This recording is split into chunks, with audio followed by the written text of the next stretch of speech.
Hi folks, wanted to put a few things up for particularly beginners about how to read the Bible. It's a fairly simple sort of a process, but it'll really help you a lot if you adopt this sort of a practice. Now the first thing is pray before you hit the Bible. Just say, Holy Spirit, show me some stuff. Teach me. You'll be amazed what happens. What thoughts occur to you. What inspiration you get. Things that you'll understand that you didn't think you would. So that's the first thing. Pray first. Just a short prayer. Holy Spirit, I'm going to read the Bible now. Please show me stuff. Then secondly, abandon the thought that you're going to try to read the entire Bible. Don't do that. You will. Over time you will.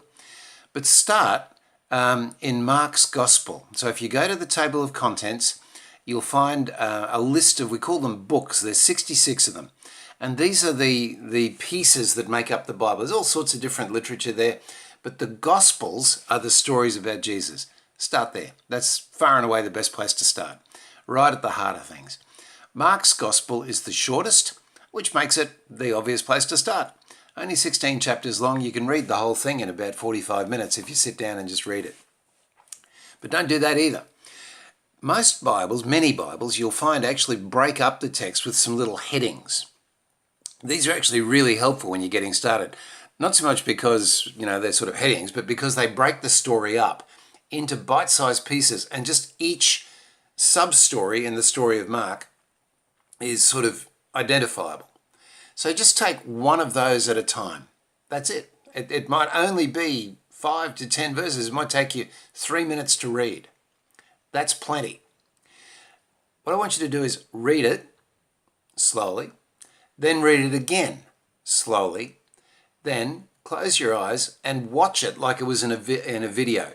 Imagine your way through it. Just listen to the voices. Imagine the street scene or the house or whatever it was. It doesn't matter that you don't know what a first century Palestinian house might look. Just use your imagination. I don't think that's going to affect you very much. What will affect you is as the Holy Spirit comes and you start to just notice things about the movement of the story. And so just watch it like a video. And then when you've done that, and this, by the way, this is not a long process. You're probably only about 5 to 7 minutes in by now. It's fairly quick. But then I want you to ask 5 questions. And I want you to get a piece of paper and a pen and write down the answers to each one. Because in the writing, number one, you get a record that you can sort of go back to and have a look at and think about, that sort of stuff.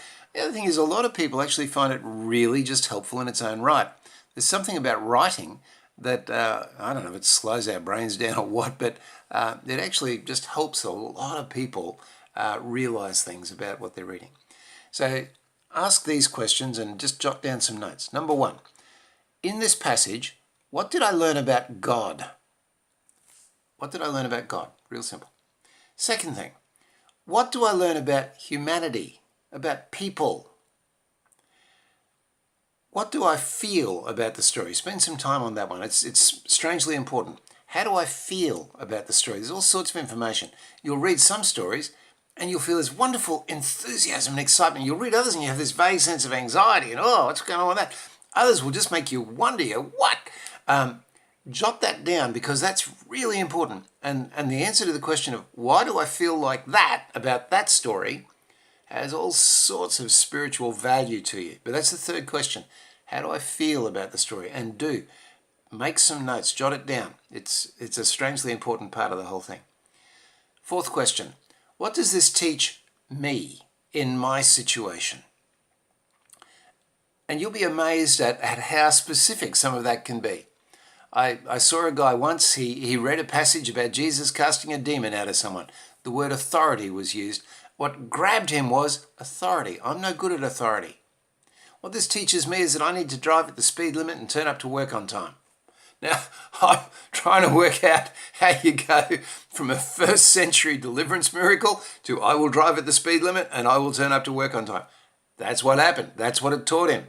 It's a good lesson. So just jot it down. It can be quite, sometimes it's really self-evident. Just really, that's what it says. Other times it'll be something like that.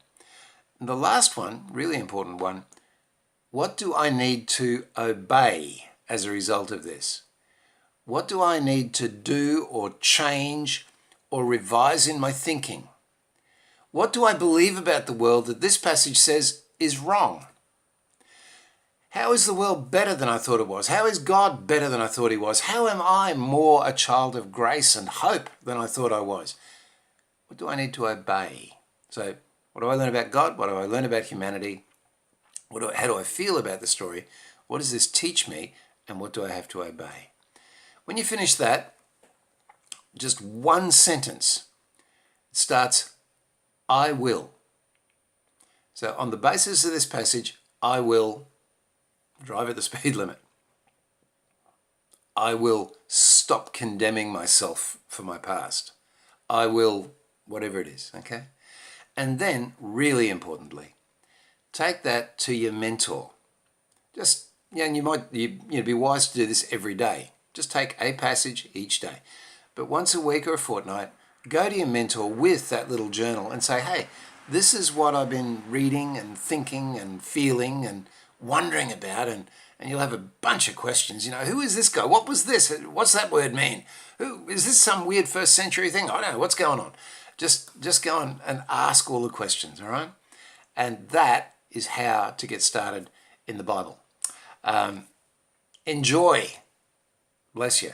See you again soon. Bye.